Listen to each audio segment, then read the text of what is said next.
Este homem que vocês estão vendo é um dos principais responsáveis por toda a destruição ideológica no Brasil. Sabe esse ativismo que acontece dentro das universidades, a implementação do socialismo a qualquer custo, ideologia de gênero ou até mesmo governo de esquerda no poder? Ele foi o responsável por implementar esse tipo de pensamento. Mas para a gente entender um pouco o estrago de Antônio Gramsci, é necessário nós voltarmos no tempo. Lá no regime de 64, quando os militares pensavam que eles iam neutralizar o comunismo ali prendendo grupos armados como a ALNR, MR8, Vardos e Palmares. Só que não foi assim. Quando os militares prenderam os grupos terroristas, eles acreditavam ainda no marxismo muito interligado do que Marx pensava, que seria uma revolução, que a luta viria da classe dos proletariados, levantaria contra a burguesia e derrubaria um sistema. E foi aí que os militares se enganaram, pessoal. Antônio Gramsci era um líder italiano, um dos fundadores do Partido Comunista Italiano. Em seu livro Caderno dos Cáceres, ele acreditava que a revolução não precisava e nem deveria ocorrer de forma imediata, de forma armada, porque isso afastariam as pessoas. Para ele, a verdadeira conquista, ela viria de algo que ele chama de hegemonia cultural.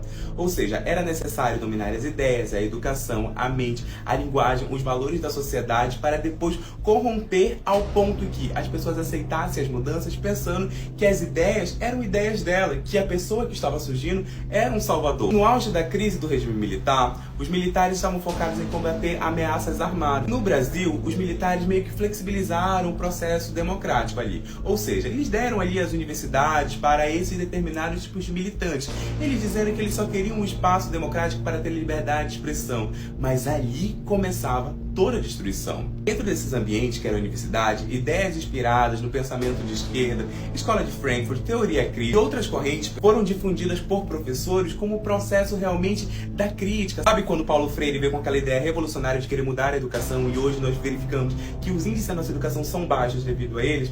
Foi culpa de Antônio Gramsci, pessoal. Os professores começaram a internalizar dentro dos seus assuntos, por exemplo, mais voltados com o pensamento de uma luta de classe. Só que estava um problema que esses professores estavam formando juízes, jornalistas, educadores, outros professores, ou seja, existia sempre uma estrutura de opressão, racismo estrutural, homofobia estrutural, o machismo, entre outros pontos. E o resultado, pessoal, foi que com o passar de décadas, o pensamento dominante dentro das elites intelectuais, acadêmicas brasileiras, passou a ser integralmente um pensamento realmente de esquerda, vendo a família, a religião, os valores morais como inimigos do povo.